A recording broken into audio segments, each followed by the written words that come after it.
మహబూబ్నగర్ పట్టణంలో ఎన్నో సంవత్సరాలుగా జర్నలిజమే వృత్తిగా ప్రజా సమస్యల పట్ల అవగాహన పెంపొందించే కార్యక్రమం, ప్రజా సమస్యలను అధికారుల దృష్టికి, రాజకీయ నాయకుల దృష్టికి తీసుకొచ్చే కార్యక్రమం, ప్రజల కోసం పనిచేస్తున్న అనేక మంది జర్నలిస్టులు వాళ్ళ కోసం పనిచేస్తూ సొంత విషయంలో, కుటుంబ విషయంలో ఆలోచించకుండా ఇబ్బంది పడుతున్న సందర్భాలు చాలా చూస్తూ ఉన్నాం. చాలా మంది జర్నలిస్టులు విధి నిర్వహణలో ప్రమాదవశాత్తు చనిపోవడమో లేదా వ్యాధిగ్రస్తులై చనిపోవడమో జరుగుతూ ఉన్న సందర్భంలో ఆ కుటుంబానికి నిలవనీడ లేకుండా ఇబ్బందికరమైన పరిస్థితులను మనం ప్రత్యక్షంగా చూసినాం.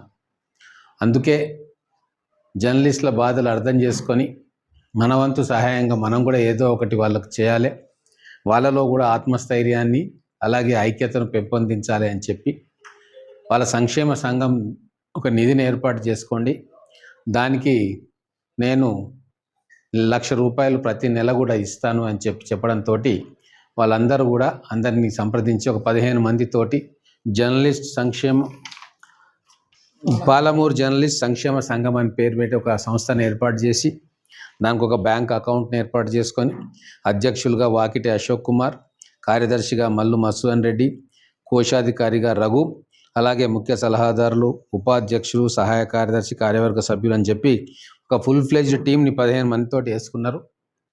పట్టణంలో ఉన్న ఏ యూనియన్ అయినా సరే, దేనికి అఫిలియేటెడ్ ఉన్న యూనియన్ అయినా సరే, ఏ పత్రికల్లో పనిచేస్తున్నా సరే, వీడియో జర్నలిస్టులు అయినా సరే, యూట్యూబ్ జర్నలిస్టులు అయినా సరే, జర్నలిజం వృత్తిలో కొనసాగుతూ మహబూబ్నగర్ పట్టణంలో నివాసం ఏర్పరచుకున్న ప్రతి ఒక్కరిని కూడా ఈ సంక్షేమ సంఘంలో సభ్యులుగా చేసుకొని వాళ్ళకి ఏదైనా ఆపద వచ్చిన రోజు, ఇబ్బంది ఉన్న రోజు ఈ సంక్షేమ నిధి నుంచి వాళ్లకు ఇవ్వడానికి ఒక ఏర్పాటును వాళ్ళు చేసుకున్నారు.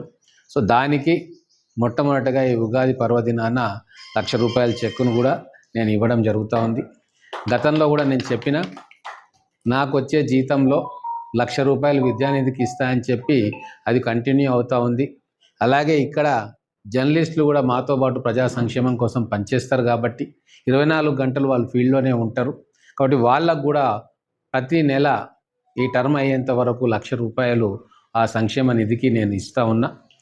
నేను మిగతా వాళ్ళందరికీ కూడా ఎవరైతే ప్రజాక్షేత్రంలో ఉంటారో వాళ్ళకు కూడా సూచిస్తూ ఉన్నా, జర్నలిస్టులు అంటే మన కుటుంబ సభ్యులు లాంటి వాళ్ళు, ప్రజల కోసం మన కోసం పనిచేస్తూ ఉంటారు. కాబట్టి వాళ్ళను చేయూతనియాల్సిన బాధ్యత మనకు ఉంటుంది. కాబట్టి మన వంతు సహాయ సహకారాలు వీలున్నంతగా సందర్భం వచ్చినప్పుడు సందర్భోచితంగా మీరు కూడా ఏదో రకంగా సంక్షేమ నిధికి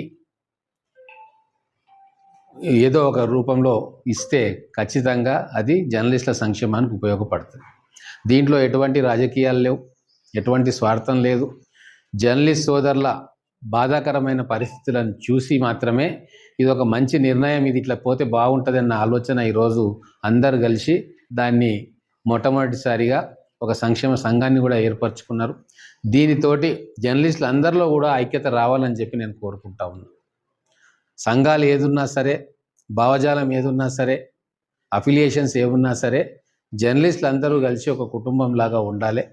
ఒకరికి నష్టం వస్తే, ఒకరికి కష్టం వస్తే అందరూ కలిసి ఆ కష్టాన్ని గట్టెక్కే మార్గం ఆలోచించాలి.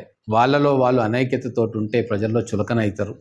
కాబట్టి అందరూ ఏకతాటిగా ఎన్ని సమస్యలు ఉన్నా కూర్చొని మాట్లాడుకునే ఒక పాజిటివ్ వాతావరణాన్ని క్రియేట్ చేయాలని చెప్పి తెలియజేసుకుంటూ, ఈ సంక్షేమ సంఘం ద్వారా అర్హులైన అందరికీ కూడా ఎంతో కొంత ఉపశమనం పొందే విధంగా మీ ఆర్థిక సాయం ఉంటుందని చెప్పి భావిస్తూ నాకు ఈ అవకాశం వచ్చినందుకు, మీ సంక్షేమంలో నేను కూడా పాలు పంచుకుంటున్నందుకు సంతోషంగా ఉంది. నమస్తే.